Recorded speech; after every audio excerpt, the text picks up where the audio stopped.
Dear student, आप सभी का स्वागत है आपका अपना यूट्यूब चैनल की क्योर एग्जाम पर। मैं मनीष कुमार आज हम आप सभी के लिए लेकर आए हैं क्लास 10th का सब्जेक्ट हिस्ट्री यानी इतिहास। इतिहास का पहला चैप्टर लेकर आए हैं यूरोप में राष्ट्रवाद। यूरोप में राष्ट्रवाद लेकर आए हैं। अगर आप अभी तक हमारे चैनल पर नए हैं तो आप हमारे चैनल को सब्सक्राइब करें। सब्सक्राइब करने के बाद बेल आइकन का बटन दबाना ना भूलें ताकि आप सभी को नए नए वीडियो का नोटिफिकेशन मिलता रहे। साथ ही साथ अगर आपको वीडियो अच्छा लगे तो आप इस वीडियो को शेयर करना और लाइक करना भी ना भूलें। चलिए चलते हैं सीधे प्रश्न पर। पहला प्रश्न क्या है? पहला प्रश्न है राष्ट्रवाद क्या है? राष्ट्रवाद क्या है? अगर सरल भाषा में समझा जाए तो राष्ट्रवाद का मतलब होता है देश प्रेम, देशभक्ति। राष्ट्रवाद का मतलब होता है देशभक्ति या देश प्रेम। चलिए, अगर आपको एग्जाम में लिखना है तो किस प्रकार लिखेंगे वो बात करते हैं। देखिए, यहाँ पर इसका उत्तर होगा राष्ट्रवाद आधुनिक विश्व में राजनीतिक जागृति का प्रतिफल है। क्या है? राष्ट्रवाद आधुनिक विश्व में राजनीतिक जागृति का प्रतिफल है। यह एक ऐसी भावना है जो किसी भौगोलिक, सांस्कृतिक या सामाजिक परिवेश में रहने वाले लोगों में परस्पर प्रेम को स्थापित करती है। राष्ट्रवाद क्या है? राष्ट्रवाद जो है एक तरह के एकता का प्रतीक है, परस्पर प्रेम का प्रतीक है। आप इसे बहुत ही सरल भाषा में याद करें कि राष्ट्रवाद का मतलब होता है देश प्रेम यानी देशभक्ति। देशभक्ति होती है कब? जब कोई भौगोलिक, सांस्कृतिक, सामाजिक परिवेश में रहने वाले लोग में एकता एवं परस्पर प्रेम की भावना जागृत होती है। अगला प्रश्न देखिए। अगला प्रश्न बहुत ही महत्वपूर्ण है। मेजनी कौन था? मेजनी कौन था? तो मेजनी कौन था इसके बारे में जानते हैं। मेजनी साहित्यकार, गणतांत्रिक विचारों का समर्थक और योग सेनापति था। तो कौन था? मेजनी साहित्यकार, गणतांत्रिक विचारों का समर्थक और योग सेनापति था, जिसने इटली के एकीकरण में महत्वपूर्ण भूमिका दिया यानी महत्वपूर्ण योगदान दिया यानी महत्वपूर्ण भूमिका निभाए थे इटली के एकीकरण में। मेजनी इटली में राष्ट्रवादियों का गुप्त दल यानी देशभक्तों का एक दल था, गुप्त दल था। कार्बोनरी का सदस्य था। किसका सदस्य था वो? कार्बोनरी का सदस्य था। 1848 ईस्वी में मेटरनिक की पराजय के बाद, किसकी पराजय के बाद? मेटरनिक के पराजय के बाद मेजनी ने पुनः इटली आकर इटली के एकीकरण का प्रयास किया। किसकी प्रयास किया? इटली के एकीकरण का प्रयास किया, किंतु इस बार भी वह असफल रहा और उसे पलायन करना पड़ा यानी वहां से जाना पड़ा। यानी इटली ने दूसरा बार आकर इटली का एकीकरण का प्रयास किया और वो दूसरे बार भी क्या रहा? असफल रहा, है ना। इसे आप नोट्स जरूर बनाएं। पहले इसका शॉर्ट स्क्रीन ले लें। स्क्रीनशॉट लेने के बाद आप इसका एक अच्छा सा नोट्स बनाएं ताकि आपको एग्जाम के समय पढ़ने में आसानी हो सके। चलिए अगला चलते हैं। देखिए, अगला प्रश्न है, यह भी पूछा हुआ प्रश्न है।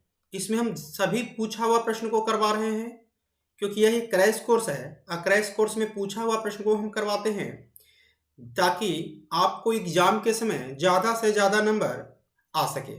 चलिए, यहाँ पर है प्रश्न, यूरोपीय इतिहास में घेटो का अर्थ क्या था? घेटो का क्या अर्थ था? देखिए, घेटो का क्या अर्थ था?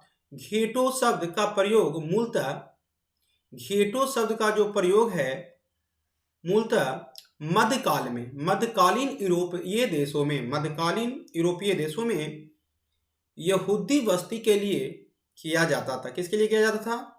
यहूदी बस्ती के लिए किया जाता था। परंतु वर्तमान समय में यह धर्म पर जाति समान पहचान दर्शाने वाले भाव को इंगित करता है। शुरू में ये क्या था? एक बस्ती का नाम था। बस्ती को लोग बस्ती के लिए इसका प्रयोग करते थे, गेटो। लेकिन वर्तमान समय में यह क्या बन गया? एक धर्म बन गया, प्रजाति बन गई, समान पहचान के लोगों को दर्शाने वाला भाव इंगित करता है। अतः यह समान पहचान वाले लोगों के साथ रहने वाले स्थान को दर्शाता है। क्या होता है? समान लोगों के लिए होता है। तब इसका भी स्क्रीनशॉट ले लें। स्क्रीनशॉट लेने के बाद इसका एक अच्छा सा नोट्स जरूर बनाएं। अगर वीडियो आपको अच्छा लगे तो वीडियो को लाइक, चैनल को सब्सक्राइब करना ना भूलें।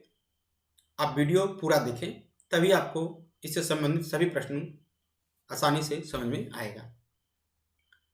अगला प्रश्न को देखिए, प्रश्न संख्या 4, वियना कांग्रेस। प्रश्न संख्या 4 क्या है? वियना कांग्रेस की क्या उपलब्धियां हैं? यानी वियना कांग्रेस की क्या उपलब्धियां हैं? तो वियना कांग्रेस की निम्नलिखित उपलब्धियां हैं थी। वियना कांग्रेस की निम्नलिखित उपलब्धियां थी। पहला क्या था? नेपोलियन द्वारा पराजित राजवंशों की पुनः स्थापना का प्रयास किया गया, है ना। ये वियना कांग्रेस हुआ था कब? 1815 ईस्वी में हुआ था ना। 1815 ईस्वी में हुआ था। नेपोलियन द्वारा पराजित राजवंशों की पुनर्स्थापना का प्रयास किया गया। दूसरा है, फ्रांस और स्पेन में बुर्बो राजवंश को फिर स्थापित किया गया। किस राजवंश को स्थापित किया गया? बुर्बो राजवंश की। तीसरा, फ्रांस में लुई 18वां का राजगद्दी सौंपी गई। फ्रांस में लुई 18वां को राजगद्दी सौंपी गई। इटली में ऑस्ट्रियाई राज परिवार को सत्ता सौंपी गई। इटली में दोबारा ऑस्ट्रियाई राज परिवार को सत्ता सौंपी गई। नेपोलियन द्वारा स्थापित 39 राज्य, कितने राज्य थे? 39 राज्य के जर्मन महासंघ को भंग नहीं किया गया। नेपोलियन द्वारा स्थापित 39 राज्यों के जर्मन महासंघ को भंग किया गया। क्या किया गया? भंग किया गया। इस प्रकार वियना कांग्रेस यूरोप में राजनीतिक परिवर्तन कर पुरानी सत्ता को बहाल किया गया। चलिए अब अगला प्रश्न देखते हैं। इस प्रश्न को एक बार और देख लिया जाए कि जो वियना कांग्रेस की क्या उपलब्धियां हैं। तो वियना कांग्रेस की जो पहला उपलब्धि था कि नेपोलियन द्वारा पराजित राजवंशों के पुनः स्थापना का प्रयास किया गया। फ्रांस और स्पेन में बुर्बो राजवंश को फिर स्थापित किया गया। तीसरा, फ्रांस में लुई 18वां को राजगद्दी सौंपी गई। चौथा, इटली में ऑस्ट्रियाई राज परिवार को सत्ता सौंपी गई। पांचवा, नेपोलियन द्वारा स्थापित 39 राज्य के जर्मन महासंघ को भंग नहीं किया गया था। केवल उस पर ऑस्ट्रियाई राज परिवार का अप्रत्यक्ष रूप से शासन रहा। यही था वियना कांग्रेस की उपलब्धियां, जो बहुत ही महत्वपूर्ण है। इससे बहुत सारे ऑब्जेक्टिव प्रश्न पूछे जाते हैं। पहला पूछा जाता है कि वियना कांग्रेस कब हुआ? तो वियना कांग्रेस कब हुआ था? 1815 ईस्वी में हुआ था। दूसरा पूछा जाता है कि वियना कांग्रेस के द्वारा किस राजवंश की पुनः स्थापना की गई? तो बुर्बो राजवंश की। चलिए अगला प्रश्न को देखते हैं। देखिए अगला प्रश्न बहुत ही महत्वपूर्ण है। अगला प्रश्न पांचवा प्रश्न जो है बहुत ही महत्वपूर्ण है। एक पांचवा प्रश्न अभी तक 4 बार पूछा गया। देखिए 4 स्टार लगा हुआ है, मतलब 4 बार पूछा गया है, जो भी आई है। इसलिए आप इस प्रश्न को बहुत अच्छी तरह से याद करें, क्योंकि जो प्रश्न ज़्यादा बार पूछा जाता है एग्जाम में, उसे पूछने की संभावना उतना ही अधिक रहता है। चलिए देखते हैं इस प्रश्न को कि 1848 की फ्रांसीसी क्रांति के कारण क्या थे। मैंने जो 1848 की जो फ्रांसीसी क्रांति थे उसके क्या कारण थे? तो उत्तर होगा, फ्रांस में जुलाई 1830 की क्रांति के बाद, फ्रांस में जुलाई 1830 की क्रांति के बाद लुई फिलिप उदारवादियों, पत्रकारों तथा पेरिस के जनता के समर्थन से फ्रांस का राजा बना। राजा कौन बना? लुई फिलिप ने 1830 की क्रांति के बाद राजा बना फ्रांस का। वो किसके कारण बना? उदारवादियों के कारण, पत्रकारों के कारण तथा पेरिस के जनता के समर्थन से फ्रांस का क्या बना? राजा बना। राजा बनने के बाद लुई फिलिप ने मताधिकार को मध्यम वर्ग तक पहुंचाया। मताधिकार को मध्यम वर्ग तक पहुंचाने, मत देने का अधिकार मध्यम वर्ग को भी दिया गया, किंतु साधारण जनता को कोई लाभ नहीं मिला। मध्यम वर्ग को तो वो खुश किया, लेकिन वो साधारण जनता को वो कोई लाभ नहीं पहुंचा पाया। तीसरा, लुई फिलिप समाज के विभिन्न वर्ग, समाजवादियों, गणतंत्रवादियों, निरंकुशवादियों आदि को संतुष्ट नहीं कर सका। किसको खुश नहीं कर सका? समाजवादियों, गणतंत्रवादियों, निरंकुशवादियों आदि को संतुष्ट नहीं कर सका। लुई फिलिप की नीतियां उदारवाद की ओर अग्रसर थी। जो लुई फिलिप था उसकी जो नीति था वो उदारवाद की ओर अग्रसर थी, किंतु वो स्वयं नहीं, वो उसका नीति तो उदारवादी था लेकिन वो स्वयं उदारवादी नहीं था। उसने समाजवादियों के खिलाफ पूंजीपतियों का पक्ष लिया। गणतंत्रवाद के प्रति उसकी प्रतिक्रियाएं, नीति तथा दमनात्मक कार्यों ने 1848 ईस्वी में क्रांति को जन्म दिया। किसको जन्म दिया? क्रांति को जन्म दिया। यानी 1848 की फ्रांसीसी क्रांति के निम्नलिखित कारण है जो आपके सामने है। आप इसका स्क्रीनशॉट ले लीजिए और इसका एक नोट्स बनाइए और इसे आप 2-3 से ज़्यादा बार पढ़िए, जरूर पढ़िए, क्योंकि जो प्रश्न ज़्यादा बार पूछा जाता है उसकी पूछने की संभावना भी अधिक होती है। ऐसे सभी महत्वपूर्ण प्रश्न को, जो भी प्रश्न पूछा गया है, हम उस प्रश्न को करवाए हैं। चलिए अब आगे चलते हैं। छठा देखिए, छठा भी बहुत ही महत्वपूर्ण प्रश्न है। कहता इटली के एकीकरण में मेजनी का योगदान क्या था? जब इटली का जो एकीकरण हुआ उसमें मेजनी का योगदान क्या था? तो मेजनी का योगदान होने क्या था, ये तो पहले मेजनी के बारे में जाना हो कि मेजनी कौन था, तब ना हम जानेंगे कि इटली के एकीकरण में मेजनी का ये क्या योगदान था। तो देखिए, मेजनी एक उदारवादी राष्ट्रवादी क्रांतिकारी था। मेजनी कौन था? एक उदारवादी राष्ट्रवादी क्रांतिकारी था। वह इटली को निरंकुश शासकों से मुक्त कराना चाहता था। उसका क्या लक्ष्य था? उसका लक्ष्य था कि इटली में जो निरंकुश शासक है उसे वहाँ की जनता को मुक्त कराना था और उसे एकीकृत गणतंत्र के रूप में देखना चाहता था और वो उसे एक गणतंत्र बनाना चाहता था। जो मेजनी वह योग सेनापति के साथ साथ गणतांत्रिक विचारों का भी समर्थक था। मेजनी क्या था? योग सेनापति के साथ साथ गणतांत्रिक विचारों का समर्थक था। अपने उद्देश्य की पूर्ति के लिए उसने यंग इंडिया नामक संस्था का स्थापना की। यंग इंडिया नामक संस्था का संस्थापक कौन था? मेजनी था। उग्र राष्ट्रवादी विचारों के कारण मेजनी को निर्वासित होकर इंग्लैंड जाना पड़ा था, है ना। उसका जो उग्र था, उग्रवाद माने एक प्रकार से उग्र था, वो राष्ट्रवादी विचारों के कारण उसे मेजनी को निर्वासित होकर कहाँ जाना पड़ा? इंग्लैंड जाना पड़ा। और वहीं से इटली के एकीकरण के आंदोलन को प्रेरित करता रहा। वहीं से उसने नए नए किताब लिखे, पुस्तकें लिखे, क्रांतिकारी विचार दिए और वो इंग्लैंड से ही इटली के एकीकरण के लिए के आंदोलन को प्रेरित करता रहा। और मेजनी को इटली के एकीकरण का पैगंबर कहा जाता है। क्या कहा जाता है? मेजनी को इटली के एकीकरण का पैगंबर कहा जाता है। ये हमारा कौन थे? इटली के एकीकरण में मेजनी का यह योगदान था। ये प्रश्न ये भी पूछा जा सकता है आपसे कि मेजनी कौन था, तो मेजनी कौन था उसके बारे में भी आप बिल्कुल ही आसानी से लिख सकते हैं। अगर इस प्रश्न को आप अच्छा तरह से प्रश्न पढ़ते हैं तो इस प्रश्न को आप क्या पढ़ेंगे? मेजनी एक उदारवादी राष्ट्रवादी क्रांतिकारी था। वह इटली को निरंकुश शासकों से मुक्त कराना चाहता था।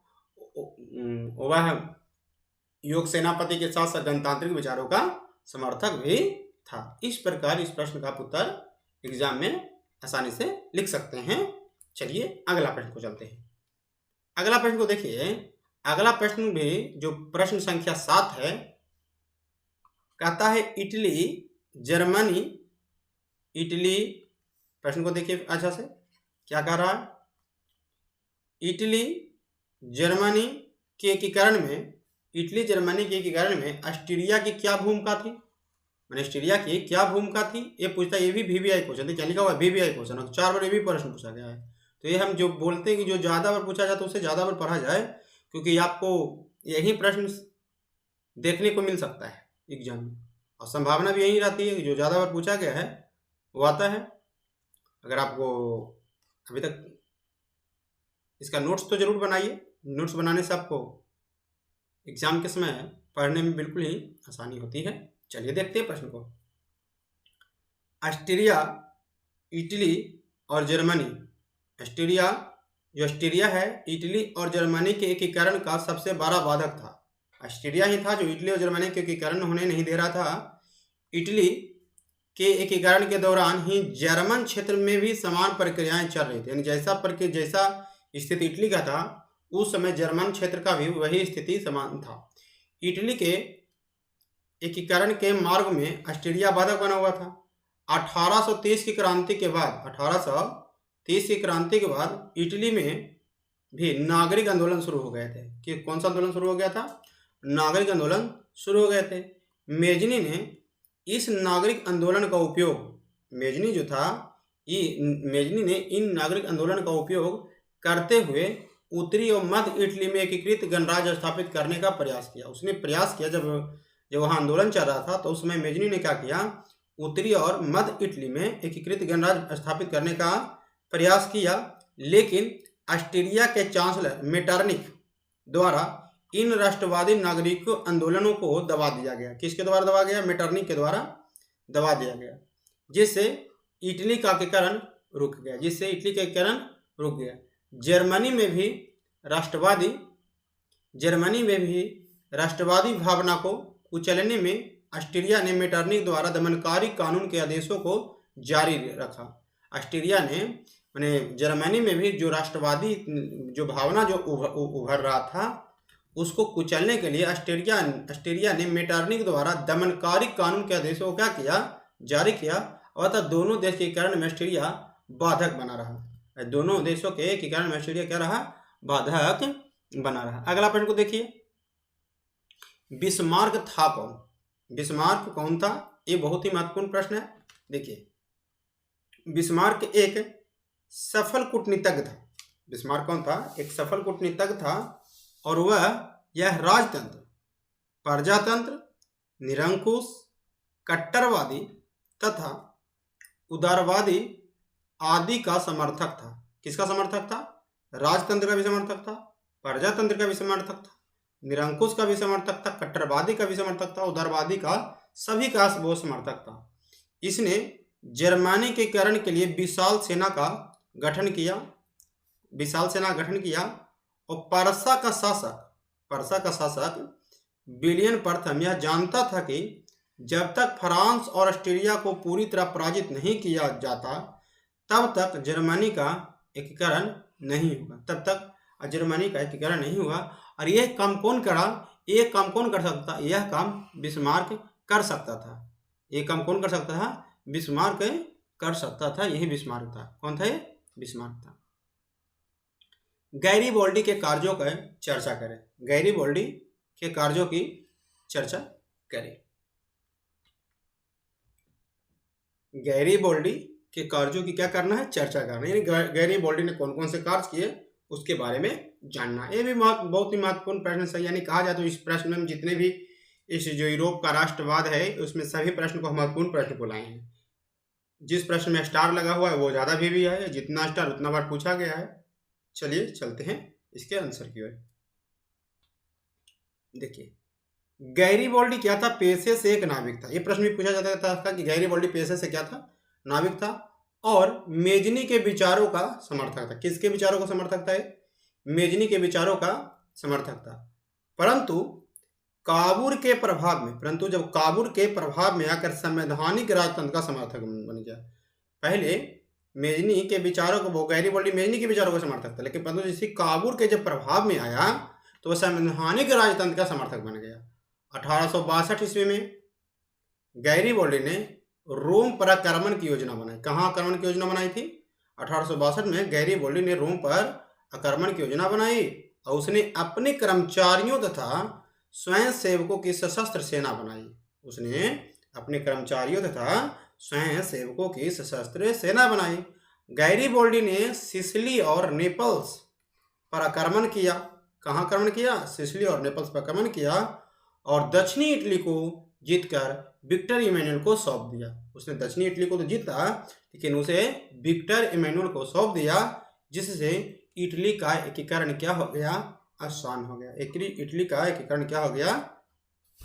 आसान हो गया। यानी पहले उसके बारे में कौन था जो लिखना है, वो किसका समर्थक था? तो मेजनी का समर्थक था। लेकिन जब वो जब काबूल के जब प्रभाव में आया, मैंने उसके साथ रहने लगा, तो वो किसका समर्थक बन गया? राजतंत्र का समर्थक बन गया। कैसा राजतंत्र? संवैधानिक राजतंत्र का समर्थक बन गया। उसने गैरीबॉल्डी ने 1862 ईस्वी में रोम पर भी आक्रमण की योजना बनाई और उसने अपने कर्मचारियों और स्वयं सेवकों की सहायता से एक सशस्त्र सेना बनाई, जिसमें उसको कर्मचारी स्वयं सेवक थे। गैरीबॉल्डी ने सिसिली और नेपल्स पर आक्रमण किया। कहाँ आक्रमण किया? और उसने दक्षिणी इटली को जीता भी। जीतकर किसे सौंप दिया? विक्टर इमैनुअल को सौंप दिया, जिससे इटली का क्या हुआ? एकीकरण आसान हुआ। जिससे इटली का एकीकरण क्या हुआ? आसान हुआ। चलिए अगला प्रश्न की ओर चलते हैं। देखिए, ये भी प्रश्न बहुत ही महत्वपूर्ण है। प्रश्न संख्या 10 को देखा जाए। कहता जर्मनी के एकीकरण के लिए बिस्मार्क ने कौन सी नीति अपनाई? जो जर्मनी के एकीकरण के लिए बिस्मार्क ने कौन सी नीति अपनाई? देखिए, यहाँ पर ध्यान देने योग्य बात है कि पर्सा का राजा विलियम प्रथम ने बिस्मार्क को अपना चांसलर नियुक्त किया। पर्सा का राजा विलियम प्रथम ने बिस्मार्क को अपना चांसलर नियुक्त किया। जर्मनी के एकीकरण के लिए बिस्मार्क ने रक्त और लौह की नीति अपनाई। जर्मनी के एकीकरण के लिए बिस्मार्क ने रक्त और लौह की नीति अपनाई। सबसे पहले बिस्मार्क ने आर्थिक सुधारों के द्वारा पर्सा की स्थिति मजबूत की। किसकी स्थिति मजबूत की? पर्सा की स्थिति को मजबूत की। इससे सैनिक शक्ति सुदृढ़ हुई। जब पर्सा मजबूत हुआ तो सैनिक शक्ति क्या हो गई? सुदृढ़ हो गई। अब पर्सा के एकीकरण के लिए उसने डेनमार्क, ऑस्ट्रिया, फ्रांस के साथ युद्ध किया। उसने पर्सा को एकीकरण के लिए डेनमार्क, ऑस्ट्रिया तथा फ्रांस के साथ युद्ध किया। इसके परिणाम स्वरूप यूरोप के नक्शे पर एकीकृत जर्मन राष्ट्र का क्या हुआ? उदय हुआ। जर्मन राष्ट्र का क्या हुआ? उदय हुआ। यानी जब जर्मनी के एकीकरण के लिए बिस्मार्क की कौन सी नीति? बिस्मार्क ने सबसे पहले रक्त और लौह की नीति अपनाया था। ये बहुत ही महत्वपूर्ण। अगर आपसे प्रश्न पूछा जाए कि जर्मनी एकीकरण के लिए बिस्मार्क ने कौन सी नीति अपनाई, तो जो बिस्मार्क ने जो नीति अपनाई थी वह था रक्त एवं लौह की नीति को अपनाई, है ना। बिस्मार्क को अपना चांसलर कौन नियुक्त किया? विलियम प्रथम नियुक्त किया, जो पर्सा का राजा था। कौन था? पर्सा का राजा था। इस प्रकार यूरोप के नक्शे पर एकीकृत जर्मन राष्ट्र का उदय हुआ। चलिए अगला प्रश्न की ओर चलते हैं। देखिए, प्रश्न संख्या 11 है। यूरोप में राष्ट्रवाद को फैलाने में नेपोलियन बोनापार्ट किस प्रकार सहायक हुआ? यानी यूरोप में जो राष्ट्रवाद फैला उसमें नेपोलियन बोनापार्ट किस तरह सहायक हुआ? तो यहाँ प्रश्न को देखिए। फिर हम कहते हैं, शुरू में ही बताएं, राष्ट्रवाद मतलब देशभक्ति होता है, देश प्रेम होता है, अपने देश के प्रति लगाव होता है ना। लोगों में एकता की भावना जागृत होती है। चलिए देखिए उसके बारे में। यूरोप में राष्ट्रीयता की भावना के विकास में फ्रांस की राजक्रांति 1830 ईस्वी में ना के पश्चात नेपोलियन के आक्रमणों ने महत्वपूर्ण योगदान दिया। जैसे उसमें क्या हुआ, जब फ्रांस की राजक्रांति के बाद नेपोलियन का आक्रमण करना शुरू किया तो उसका महत्वपूर्ण योगदान दिया। फ्रांसीसी क्रांति ने राजनीति को अभिजात वर्गीय प्रवेश से बाहर कर उसे अखबारों, सड़कों और सर्वसाधारण की वस्तु बना दिया। फ्रांसीसी क्रांति ने राजनीति को, पहले क्या था, पहले कुछ लोगों के पास राजनीति करने का अधिकार था, लेकिन वह राजनीति कहाँ पहुंच गया? अखबारों में, सड़कों पर आवाम जनता की वस्तु बना दी। के कई राज्यों में यूरोप के कई राज्यों में नेपोलियन के अभियानों द्वारा नवयुग का संदेश पहुंचा। क्या पहुंचा? नवयुग का संदेश पहुंचा। नेपोलियन ने जर्मनी और इटली के राज्यों को भौगोलिक नाम की परिधि से बाहर कर उसे वास्तविक और राजनैतिक रूपरेखा प्रदान की। उसने क्या किया? इटली के राज्यों को भौगोलिक नाम की परिधि से बाहर कर उसे वास्तविक तथा राजनीतिक रूपरेखा प्रदान की, जिससे इटली और जर्मनी के एकीकरण का मार्ग प्रशस्त हुआ। दूसरी तरफ नेपोलियन की सुधारवादी नीतियों के कारण फ्रांसीसी प्रभुता और आधिपत्य के विरुद्ध यूरोप में देशभक्तिपूर्ण विक्षोभ भी जागा, यानी लोगों में देश प्रेम की भावना क्या हो गया? जाग गया, है ना। फिर से देख लिया जाए इसको एक बार, क्योंकि ये भी महत्वपूर्ण कि यूरोप में ये 5 नंबर का प्रश्न पूछा जाएगा। एक आपका दीर्घोत्तरीय प्रश्न है। यूरोप में राष्ट्रवाद को फैलाने में नेपोलियन बोनापार्ट किस प्रकार सहायक हुआ? देखिए इसके बारे में। देखिए यूरोप जैसी जब फ्रांस की क्रांति के बाद क्या हुआ, जब नेपोलियन ने आक्रमण का जो किया, जो महत्वपूर्ण भूमिका निभाया। पहले जो फ्रांस की जो क्रांति में थी ना, वो फ्रांस की क्रांति के बाद राजनीतिक था जो आम लोगों तक पहुंच गया, अखबारों पर, सड़कों पर पहुंच गया। यूरोप के कई राज्यों में नेपोलियन के अभियानों द्वारा नवयुग का शुरुआत हो गया, है ना। इस प्रकार नेपोलियन ने यूरोप में राष्ट्रवाद विकसित किया। अगला देखिए, बहुत ये भी महत्वपूर्ण प्रश्न है, ये भी दीर्घोत्तरीय प्रश्न है। देखिए क्या था, इटली के एकीकरण में मेजनी, काबूल और गैरीबोल्डी के योगदानों को बताएं। इटली के एकीकरण में मेजनी, काबूल और गैरीबोल्डो के योगदानों को बताएं। तो इटली के एकीकरण में मेजनी, काबूल और गैरीबोल्डी ने महत्वपूर्ण भूमिका निभाई। इटली के एकीकरण में मेजनी, काबूल और गैरीबोल्डी ने महत्वपूर्ण भूमिका निभाई। मेजनी ने क्या किया, जिसके बारे में आज देखते हैं। मेजनी जो था वो पहले इस तरह के प्रश्न हम कर चुके हैं, लेकिन फिर भी यहाँ पे आप शॉर्ट में पढ़िए। मेजनी साहित्यकार, गणतांत्रिक विचारों का समर्थक और योग सेनापति था। मेजनी ने इटली में राष्ट्रवादी भावना फैलाकर सर्डिनिया और पिडमोंट मेजनी ने इटली में राष्ट्रवादी भावना को फैलाकर सार्डिनिया और पिडमोंट के साथ इटली का एकीकरण करने का प्रयास किया, परंतु ऑस्ट्रिया से हारने के बाद वह पलायन कर गया, है ना। मेजनी ने ही योगदान दिया, उसमें राष्ट्रवाद की भावना को फैलाकर सर्डिया के साथ इटली का एकीकरण करने का प्रयास किया, क्योंकि भावना तो फैल चुका था, लेकिन ऑस्ट्रिया से हार गया वो मेजनी। अगला देखिए, काउंट काबूल सर्डिनिया का शासक विक्टर इमैनुएल ने महान कूटनीतिक काउंट काबूल को प्रधानमंत्री नियुक्त किया। सर्डिनिया ने क्या किया कि काउंट काबूल जो महान कूटनीतिज्ञ था, उसे वो प्रधानमंत्री बनाया और उसने फ्रांस से दोस्ती कर ली, कर ऑस्ट्रिया को पराजित किया। किसने? काउंट काबूल ने क्या किया? फ्रांस से दोस्ती किया और दोस्ती करके ऑस्ट्रिया को पराजित किया और पराक्रम के बल पर रोम को छोड़ दिया और अन्य क्षेत्रों को जीत कर मिला लिया, बाकी सभी को अपने में मिला लिया, है ना। इस तरह से उसने इटली के एकीकरण में महत्वपूर्ण भूमिका निभाया। अब देखिए गैरीबोल्डी ने क्या किया। गैरीबोल्डी पेशे से एक नाविक था, वह मेजनी के विचारों का समर्थक था। सशस्त्र क्रांति का पक्षधर गैरीबोल्डी ने सिसिली और नेपल्स पर आक्रमण किया और दक्षिणी इटली को जीतकर विक्टर इमैनुएल को सौंप दिया। क्या किया? दक्षिणी इटली को जीतकर विक्टर इमैनुएल को सौंप दिया, जिससे इटली का एकीकरण आसान हो गया। बाद में सामूहिक प्रयास से रोम को जीतकर इटली एकीकरण में यानी जो तीनों का योगदान महत्वपूर्ण था। तीनों का योगदान क्या था? महत्वपूर्ण था। मेजनी का, काउंट काबूल का और गैरीबोल्डी का, है ना। तो इस प्रश्न को भी आप नोट्स जरूर बनाइए। अगर आप नोट्स बनाते हैं तो आपको एग्जाम के समय वीडियो देखने की आवश्यकता नहीं पड़ेगी। एग्जाम के समय वीडियो नहीं देखा जाता है। एग्जाम के समय आप अपना नोट्स निकालिए, नोट्स को पढ़िए। कम समय में ज़्यादा पढ़ने के लिए नोट्स काफ़ी महत्वपूर्ण होती है। अगर आपका महत्वपूर्ण कुंजी नोट्स नहीं रहेगा तो आप एग्जाम में अच्छा नहीं कर पाइएगा।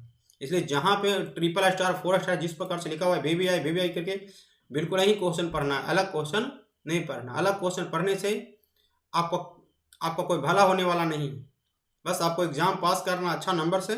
तो आप जिसे VVI लिखा हो 1 स्टार मतलब 1 बार पूछा गया, 4 स्टार मतलब 4 बार पूछा गया, इस तरह से हमने इसे बनाया है। अगर इसका नेक्स्ट वीडियो भी लाएंगे तो हम इसी प्रकार लाएंगे जिसमें VVI लिखा हुआ रहेगा। और VVI पर हाँ इसका महत्वपूर्ण ऑब्जेक्टिव प्रश्न को भी करवाएंगे। पहले बुक वाले महत्वपूर्ण वस्तुनिष्ठ प्रश्न को करवाएंगे, उसके बाद इसके और भी जो रिलेटेड प्रश्न है वो भी करवाएंगे। इसलिए वीडियो को पूरा देखिएगा, और वीडियो अगर अच्छा लगेगा तो वीडियो को लाइक और शेयर जरूर करिएगा, और चैनल को तो सब्सक्राइब कर दीजिएगा जरूर, ताकि हम आप सभी के लिए नए नए वीडियो लाते रहें। चलिए आगे देखिए, यूरोप में राष्ट्रवाद चर्चा के उदय के कारणों और प्रभाव की करे। मैंने यूरोप में, देखिए प्रश्न में कुछ मिस्टेक है। यहाँ पर प्रश्न है कि यूरोप में राष्ट्रवाद के उदय के कारणों एवं प्रभावों की चर्चा करें। यहाँ पर क्या होगा? प्रभावों की चर्चा करें, है ना, प्रभावों की चर्चा करें। यहाँ एक क्वेश्चन सही है। चलिए देखते हैं, यूरोप में राष्ट्रवाद का उदय कैसे हुआ, इसके क्या प्रभाव पड़े, उदय के कारण के बारे में जानिए। देखिए, यूरोप में राष्ट्रीयता की भावना 1789 की क्रांति यानी 1789 की फ्रांसीसी क्रांति तथा नेपोलियन की विजयों ने बढ़ावा दिया। जो यूरोप में राष्ट्रीयता यानी राष्ट्रवाद की जो भावना है, 1789 की क्रांति और नेपोलियन की विजयों ने बढ़ावा दे दिया। फ्रांसीसी क्रांति ने कुलीन वर्ग के हाथों से राजनीति को, जो कुलीन वर्ग थे, सर्वश्रेष्ठ वर्ग थे या अभिजात वर्ग थे, उनके से सर्वसाधारण एवं मध्य वर्ग तक पहुंचा दिया, यानी सभी लोगों के पास राजनीति पहुंचा दी। पहले कुछ वर्गों पर कुछ वर्गों का अधिकार था। नेपोलियन ने विजित राज्यों में राष्ट्रवादी भावना जागृत कर दी थी। जहां जहां नेपोलियन ने जीता था, वहां पर क्या कहते हैं, राष्ट्रवादी भावना को जागृत कर दी। साथ ही नेपोलियन के युद्धों और विजयों से अनेक राष्ट्रों में फ्रांसीसी आधिपत्य के विरुद्ध आक्रोश पनपा। नेपोलियन के युद्ध विजयों से अनेक राष्ट्रों में फ्रांसीसी आधिपत्य के विरुद्ध आक्रोश पनपा, मतलब यहाँ पर मैंने जितने भी राज्य थे उस पर सब पर फ्रांसीसी का अधिकार था, उसके विरुद्ध आक्रोश पनपा, गुस्सा आया, जिससे राष्ट्रवाद का विकास हुआ। जिससे क्या हुआ? राष्ट्रवाद का विकास हुआ। अब क्या प्रभाव पड़ा जिसके बारे में देखिए, 18वीं शताब्दी या 19वीं शताब्दी, 18वीं शताब्दी एवं 19वीं शताब्दी में यूरोप में जिस राष्ट्रवाद की लहर चल रही थी, उसके व्यापक और दूरगामी प्रभाव यूरोप और विश्व में पड़े, जो निम्नलिखित हैं। जो प्रभाव 18वीं शताब्दी 19वीं शताब्दी में यूरोप में जिस राष्ट्रवाद की लहर चल रही थी, जिस प्रकार की लहर चल रही थी, उसका व्यापक प्रभाव सिर्फ यूरोप तक ही सीमित नहीं रहा, पूरे विश्व तक ही इसका प्रभाव पड़ा, जो निम्नलिखित हैं। देखिए, पहला क्या है? पहला है राष्ट्रीयता की भावना से प्रेरित होकर अनेक राष्ट्रों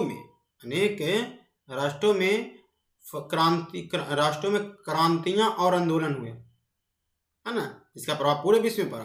राष्ट्रीयता की भावना प्रेरित होकर अनेक राष्ट्रों में क्रांतियां आंदोलन हुए। इनके फलस्वरूप अनेक नए राष्ट्रों का उदय हुआ, जैसे इटली, जर्मनी के एकीकृत राष्ट्र, है ना, जैसे इटली और जर्मनी का एकीकृत राष्ट्र। दूसरा, यूरोपीय राष्ट्रवाद के विकास का प्रभाव एशिया और अफ्रीका में भी पड़ा। देखिए, एशिया का अधिकांश जो क्षेत्र था उस पे इंग्लैंड का कब्जा था, है ना, उस पर भी प्रभाव पड़ा। यूरोपीय उपनिवेशों के आधिपत्य के विरुद्ध वहां भी औपनिवेशिक शासन से मुक्ति के लिए राष्ट्रीय आंदोलन आरंभ हुई। हाँ, 1800 के बाद भारत में भी क्या हुआ? आंदोलन होना था, शुरू हो गया था। भारत में भी इसका प्रभाव पड़ा है। तीसरा, राष्ट्रवाद के विकास के प्रतिक्रियावादी शक्तियों और निरंकुश शासकों का प्रभाव कमजोर कर दिया। राष्ट्रवाद के कारण क्या हुआ? लोग में देश के प्रति भावना हुआ कि हम किसी का गुलाम क्यों रहे, हम पर कोई देश कैसे कब्जा कर सकता है। इस तरह से इसका प्रभाव उत्पन्न हुआ। आप इसका भी नोट्स जरूर बनाइएगा। चलिए अब आगे अगला प्रश्न को देखते हैं। देखिए, एक बार और हम आपको कहना चाहते हैं कि अगर वीडियो अच्छा लगता है तो वीडियो को लाइक जरूर कर दीजिए, और आप अगर अभी तक हमारे चैनल को सब्सक्राइब नहीं किए तो चैनल को सब्सक्राइब कर दीजिए, और इस वीडियो को अपने दोस्तों में शेयर करिए, ताकि हम आप सभी के लिए नए नए वीडियो ला सके। हमें क्या चाहिए, अगर आपका लाइक मिलता है और आपका सब्सक्राइब मिलता है तो हमें नए वीडियो बनाने के लिए प्रेरणा मिलती है। इसलिए आप हमें लाइक और चैनल को सब्सक्राइब जरूर करवाएं, ताकि हम आप सभी के लिए ज़्यादा से ज़्यादा वीडियो ला सकें। चलिए देखते हैं ये प्रश्न। यूनानी स्वतंत्रता आंदोलन का वर्णन करें। यूनानी स्वतंत्रता आंदोलन का वर्णन करें। चलिए देखते हैं। ये सब ज़्यादा महत्वपूर्ण प्रश्न नहीं है, एक बार पूछा गया है, लेकिन इसे देखना है। अगर एक बार भी हम देखते हैं, अगर हमें याद कुछ कुछ रहता है तो हम कुछ कुछ एग्जाम में लिख सकते हैं, है ना। और आर्ट्स का विषय का कि पूरा का तो पूरा से हूबहू तो नहीं लिखा सकता है, लेकिन कुछ कुछ पॉइंट लिखाएगा वहाँ एग्जाम में, जिससे हमें ज़्यादा नंबर मिलेगी, है ना। नंबर मिलेगी, पूरा नंबर मिलेगी। जिस तरह से लिखाया गया है वो बहुत ही महत्वपूर्ण है। चलिए देखते हैं। प्राचीन यूनान का अपना अतीत गौरवमय रहा है। प्राचीन जो यूनान है उसका जो अपना अतीत है वो गौरवमय रहा है। इसे यूरोपीय सभ्यता का पालनकर्ता कहा जाता है। इसे यूनान को यूरोपीय सभ्यता का पालनकर्ता कहा जाता है, क्योंकि यह ज्ञान, विज्ञान, शिक्षा, कला, साहित्य, संस्कृत तथा दर्शन आदि का केंद्र बिंदु रहा है। आदि का क्या रहा है? केंद्र बिंदु रहा है। इस देश से दूसरे देश अपना शिक्षा पाकर अपना विकास कर रहे थे प्राचीन काल में, लेकिन खुद तरक्की नहीं कर रहा था। लेकिन यूनान खुद तरक्की नहीं कर रहा था, इससे दूसरे को प्रकाशित हो रहे थे, लेकिन वो यूनान खुद प्रकाशित नहीं हो रहा था, क्योंकि यह तुर्की का गुलाम बना हुआ था। किसका गुलाम बना हुआ था? तुर्की का गुलाम बना हुआ था। यूनान किसका था गुलाम? तुर्की का गुलाम था। तुर्की से छुटकारा पाने के लिए हिस्टोरिया फिलाइड संस्था का गठन किया गया। कौन सा संस्था का गठन किया गया? हिस्टोरिया फिलाइड संस्था का गठन किया और तुर्की साम्राज्य को मिटाने का प्रयास किया। तुर्की साम्राज्य को मिटाने का प्रयास किया। यूनान एक स्वतंत्र देश बनना चाहता था, क्योंकि इसलिए वो इस तरह का आंदोलन चलाया, क्योंकि वो यूनान एक स्वतंत्र देश बनना चाहता था। और इस यूनान स्वतंत्रता संग्राम में इंग्लैंड का महान कवि लॉर्ड बायरन शहीद हो गए। लॉर्ड जो बायरन है वो क्या हो गया? शहीद हो गए, जिसके कारण क्या हुआ? यूरोप में आक्रोश की लहर छा गया, यानी लोगों में गुस्सा आ गया। जैसे ही वो इंग्लैंड के महान कवि कौन थे? लॉर्ड बायरन जो शहीद हो गए, उससे लोगों में एक प्रकार गुस्सा आ गया। तो 1827 ईस्वी में लंदन में एक सम्मेलन हुआ, जिसमें रूस, फ्रांस, इंग्लैंड एक साथ होकर तुर्की का विरोध किया। किसका विरोध किया? तुर्की का विरोध किया। 1829 ईस्वी में एंडोरियोपुल की संधि यूनान और तुर्की के बीच हुआ, जिससे तुर्की की हार हो गई। अंततः 1832 ईस्वी में कुस्तुनिया की संधि के तहत यूनान को आजाद कर दिया गया और यूनान का राजा ऑटो को बना दिया गया। ये सभी महत्वपूर्ण प्रश्न जो यूरोप में राष्ट्रवाद से संबंधित थे, जो सभी प्रश्न पूछे गए थे। अगर आप सभी को वीडियो अच्छा लगा तो वीडियो को लाइक कर दीजिएगा। अगर आप अभी तक चैनल को सब्सक्राइब नहीं किए हैं तो चैनल को सब्सक्राइब कर दीजिएगा। और जो बहुत ही महत्वपूर्ण है, आप इसका नोट्स जरूर बनाएं, जिसको हम लोग कहते हैं फेयर कॉपी जरूर बनाएं। आप पूरी तरह से वीडियो पर डिपेंड ना रहें। वीडियो 1 से 2 बार देखने का चीज़ है, लेकिन एग्जाम के पहले आपको नोट्स ज़्यादा से ज़्यादा एक बार वीडियो देख लीजिए और उसका नोट्स जरूर बनाएं। और जब जरूरत पड़े तो आप वीडियो देख सकते हैं, वीडियो देखने में कोई मना नहीं है, लेकिन आप अगर एक नोट्स बनाते हैं तो आपको पढ़ने में क्या होगी? आसानी होगी और कम समय में अच्छे से तैयारी हो पाएगी। अब वीडियो को 3 बार देखें, 3 बार देखने के बाद हमें पूरा विश्वास है कि आपको पूरी तरह से क्वेश्चन आंसर याद हो जाएंगे। अगर आप अभी तक हमारे चैनल को नहीं सब्सक्राइब किए हैं तो एक सब्सक्राइब बटन होता है, आप उसको दबा दीजिएगा दबाने के बाद इसका कलर चेंज हो जाता है और उसके बाद एक बेल आइकन का बटन होता है, उसको भी दबा दीजिएगा। ठीक है, ताकि आप सभी को नए नए वीडियो मिलता रहे और हमें भी प्रेरणा मिलते रहे वीडियो बनाने के लिए। आप हमें फॉलो कर सकते हैं, Telegram, Facebook, Instagram, Facebook, Twitter सभी पर फॉलो कर सकते हैं। और पीडीएफ के लिए आप हमें इसका वीडियो के डिस्क्रिप्शन में लिंक दिया गया है, आप वहाँ टेलीग्राम को ज्वाइन करें। और पीडीएफ के लिए आप हमें व्हाट्सअप कर सकते हैं, व्हाट्सअप नंबर दिया हुआ है 91 17 80 81 14 पर आप हमें व्हाट्सअप मैसेज करके आप हमसे पीडीएफ प्राप्त कर सकते हैं। आप सभी को वीडियो देखने के लिए बहुत बहुत धन्यवाद। साथ ही साथ आप सभी को विश्वकर्मा पूजा की हार्दिक शुभकामनाएं।